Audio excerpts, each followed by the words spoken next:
Algunos medios insinuaron que los Smurl querían dinero o fama. Investigadores escépticos señalaron la falta de pruebas verificables. Afirmaban que todo podía explicarse racionalmente. Gases, alucinaciones, sugestionabilidad.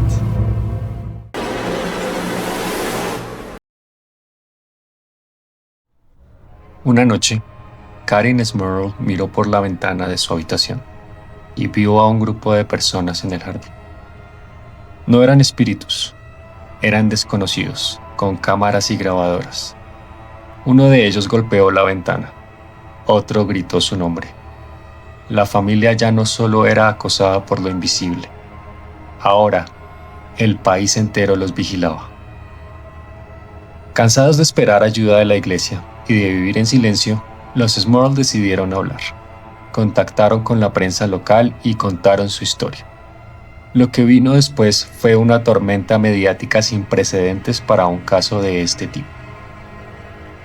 Las calles de Chase Street se llenaron de periodistas. El caso apareció en diarios de costa a costa, de Nueva York a California. Medios internacionales también llegaron: CNN, radios, canales alemanes. Todos querían ver el infame dúplex embrujado. En su intento de buscar ayuda, los Smurl abrieron la puerta a un nuevo tipo de horror, el del juicio público.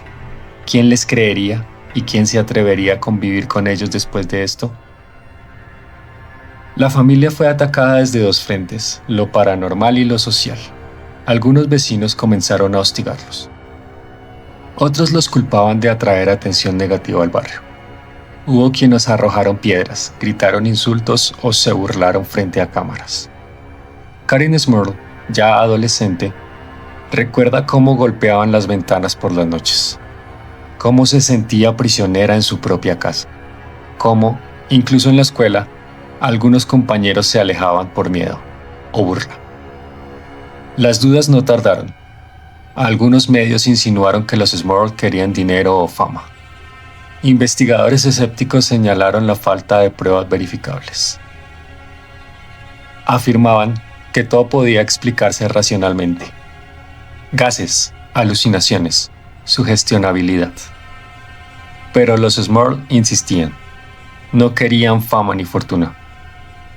Nunca ganamos dinero con el libro o la película, Diría más adelante Karim. ¿Quién querría vivir con eso por elección? En 1991 se estrenó la película The Haunted, basada en el libro del mismo nombre, que había sido escrito por la familia Smurl con ayuda de Robert Curran y los Warren. El libro es altamente recomendado. La película es muy de su época, de los 90s. El estreno trajo una nueva ola de atención y de miedo, porque, aunque la película terminaba, para los Smurl, la pesadilla real aún no había acabado.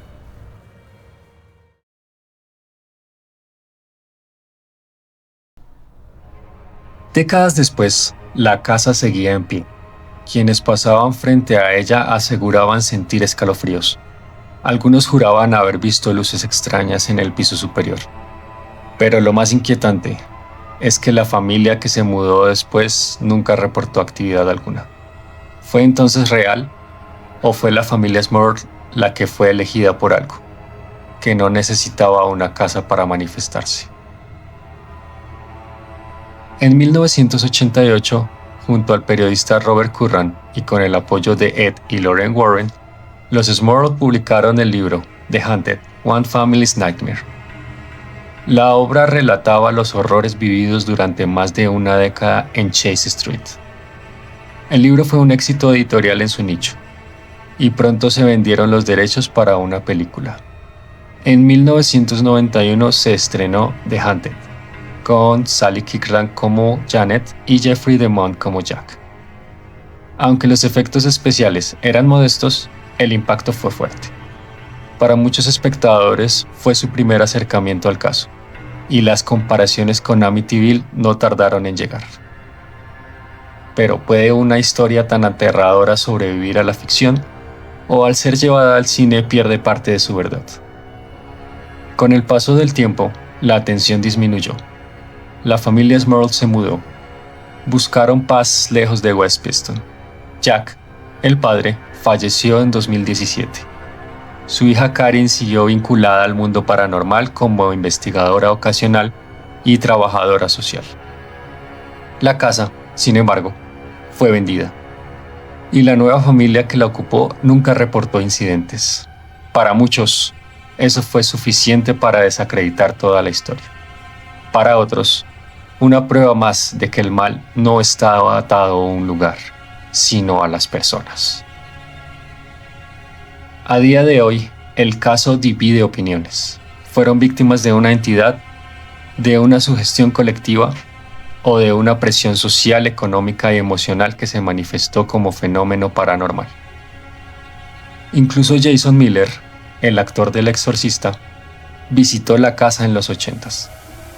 Aunque no creyó que fuera una posesión demoníaca, sí declaró sentir una energía extraña. Había algo ahí, algo que no comprendíamos.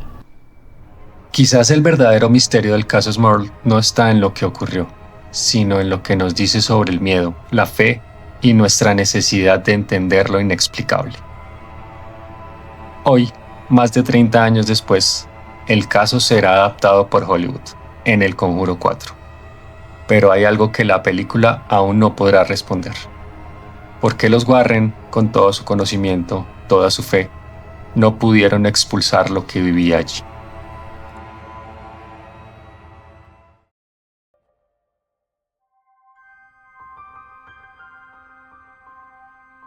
El caso de la familia Smurl no solo nos habla de un hogar infestado, sino de un límite difuso entre lo real y lo imposible. Más allá de los hechos documentados, exploraremos lo que este caso revela sobre nuestra propia naturaleza, nuestros miedos y el abismo que se abre cuando miramos demasiado tiempo hacia lo desconocido. El caso Smurl dejó un rastro de evidencia testimonial, grabaciones, fotografías y sobre todo, testimonios. Sin embargo, nunca se documentó un fenómeno ante observadores independientes. Ed y Lorraine Warren afirmaron haber presenciado fenómenos demoníacos. La iglesia, por otro lado, se mostró escéptica y limitada en su actuar. ¿A quién creer? ¿Es posible que ambas partes vieran solo fragmentos de una realidad más amplia? Tal vez el horror más puro no es el que se manifiesta con gritos, sino aquel que se esconde en las grietas de la duda, donde ni la fe ni la ciencia pueden ofrecer respuestas. Aunque no alcanzó el nivel de notoriedad de Amityville, el caso Smurl ha inspirado libros, películas y estudios sobre lo paranormal. Su reciente inclusión como base para El Conjuro 4 sugiere que aún despierta fascinación y temor. Este relato ha quedado como uno de los pocos que, incluso con la intervención directa de los Warren, no obtuvo un cierre.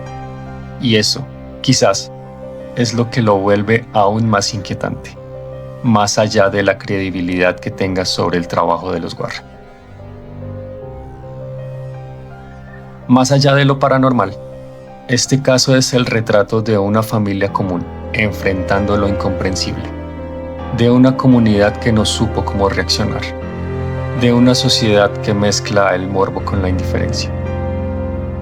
Como en muchos relatos de horror, hay una pregunta sin resolver. ¿Quién fue realmente la víctima? ¿La familia? ¿La casa?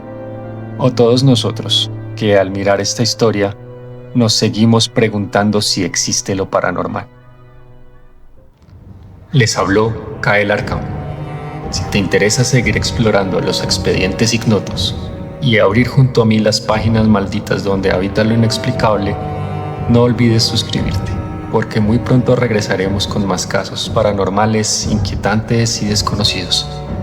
Hasta entonces, mantente alerta, porque a veces lo que acecha en la oscuridad también susurra tu nombre.